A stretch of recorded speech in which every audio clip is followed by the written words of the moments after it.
On this episode of China Uncensored, nothing screams peaceful development like a gigantic military parade.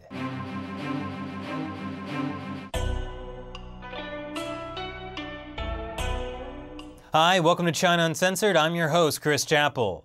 Yesterday, China celebrated the 70-year anniversary of its victory in the Chinese People's War of Resistance against Japanese aggression.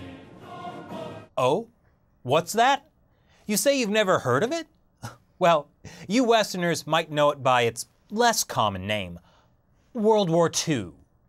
You might also be under the mistaken assumption that Japan surrendered because it realized it was no match for the American army. Not true. For the truest facts, you need to turn to Chinese state-run media. Yes, the war in China, apparently, was the decisive force in defeating the Japanese fascists. That's right, it was China that defeated the Japanese. And now it's time to celebrate. That's why people all around China are getting in on the anti-Japanese fun. From ice creams in the shape of Japanese war criminals, to super soaker fights with the Japanese devils, to middle-aged women dancing in front of a giant Mao sculpture, or dancing with fake guns. And let's not forget the almost million-strong Citizens Patrol organized by the Beijing government to patrol every street, every alley for signs of security hazards that might jeopardize, are you ready for this? The commemoration of 70th anniversary of victory of Chinese people's resistance against Japanese aggression and World Anti-Fascist War Parade. Don't be fooled by the 12,000 soldiers or nearly 200 of China's latest aircraft or these never-before-revealed missile launchers capable of delivering a nuclear missile to the continental United States. This parade was about peace. The peace we have China to thank for. These lovely soldierettes are goose-stepping down Chang'an Avenue. That's Eternal Peace Avenue, outside Beijing's Tiananmen Square, a place also known for eternal peace. I mean peace. Ah, that's better. And the amount of preparation for this parade was staggering. A full rehearsal was held in August, and everything had to be perfect.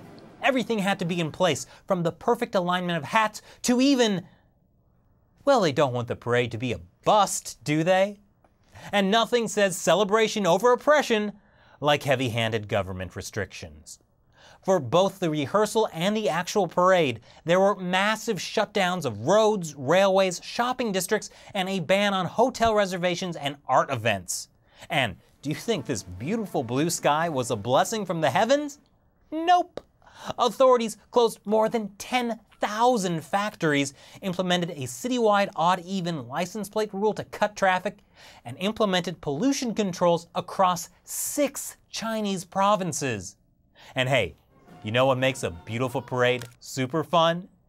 Taking photos and not being able to post them to Instagram. 1, Instagram is banned in China, but 2, the wireless internet was shut down. Not that it would have mattered, because orders were given to censors to closely scrutinize all posts relating to the parade, and all websites had to promote positive, sunny netizen commentaries. But who could find anything critical to say about the Communist Party's victory over Japanese forces? Historians can.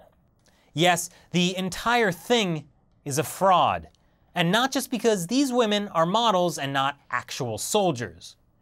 It turns out that the Chinese Communist Party, the ones hosting this celebration about how great a job they did fighting the Japanese in World War II, actually did almost nothing to fight the Japanese during World War II. Almost all of the actual fighting was done by the Nationalist Party, which was governing China at the time. When the China front of the war broke out in 1937, the Nationalists had 1.7 million armed soldiers. The Chinese Communist Party, the CCP, had less than 1/20th the number of troops, and they were poorly trained at that. That's why every single major Chinese battle except one in the entire 8-year war was fought by the Nationalist Army.